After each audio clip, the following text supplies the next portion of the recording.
कृष्ण भक्तों, आज आप सभी सुन रहे हैं मार्गशीर्ष मास के अध्याय 6 को। आज की तिथि है 11 नवंबर और दिन है मंगलवार। आज के दिन सूर्योदय का समय रहेगा सुबह 6:17 पर और सूर्यास्त रहेगा 5:51 पर। चंद्रोदय का समय रहेगा रात के 11:46 पर। आज शुक्ल और शुभ योग बन रहे हैं।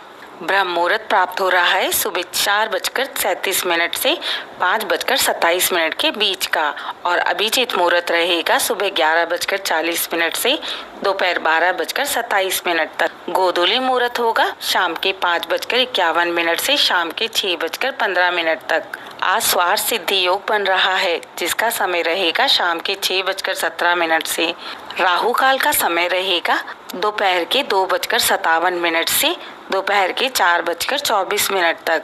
आइए भक्तों, आज की कथा का श्रवण करते हैं। सभी बोलो जय श्री हरि। मार्गशीर्ष मास की श्रृंखला के इस छठे अध्याय में आप सभी श्रवण कर रहे हैं एक ऐसी कथा जो बाल्य अवस्था में ही अटल भक्ति और दृढ़ संकल्प का प्रतीक बन गई। यह कथा है बाल भक्त ध्रुव की, जिसने अपमान सहकर भी हार नहीं मानी और कठोर तपस्या से भगवान विष्णु को साक्षात दर्शन दिए।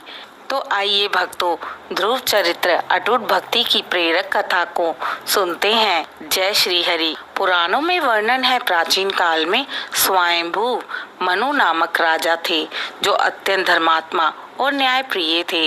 उनकी 2 पत्नियां थी, सुनीति और सुरुचि। राजा के दोनों से पुत्र हुए। सुनीति के पुत्र का नाम था ध्रुव और सुरुचि के पुत्र का नाम था उत्तम।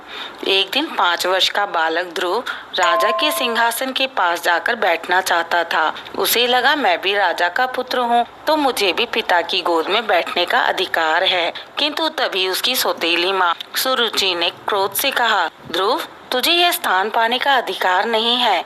यदि तू मेरे गर्भ से जन्मा होता तभी तू इस सिंहासन पर बैठ सकता था। जा पहले भगवान की आराधना कर, शायद वे तुझे यह वरदान दे दें। यह सुनकर बालक ध्रुव का हृदय टूट गया। वह रोते हुए अपनी माँ सुनीति के पास पहुंचा और बोला, माँ क्या मैं पिता की गोद में कभी नहीं बैठ सकता? सुनीति ने कहा, बेटा तेरी सौतेली माँ ने जो कहा वह कठोर है, परंतु सत्य यह है कि भगवान ही सबके भाग्य का निर्धारण करते हैं। अगर तू सच्चे मन से उनका ध्यान करेगा तो वे तुझे ऐसा राज्य देंगे जिसे कोई छीन ही ना सके। ध्रुव ने निश्चय किया, अब मैं भगवान को पाने के लिए तपस्या करूंगा। उसने माता से आशीर्वाद लिया और अकेला ही घने वन की ओर निकल पड़ा। रास्ते में उसे देवऋषि नारद मिले। उन्होंने पूछा, बालक तू इतनी कम उम्र में वन में अकेला कहाँ जा रहा है? ध्रुव ने हाथ जोड़कर कहा, मुझे अपने आराध्य भगवान विष्णु को पाना है। नारद मुस्कुराए और उन्होंने कहा, वत्स तेरी उम्र तो खेलने की है, यह कठिन मार्ग कैसे चलेगा?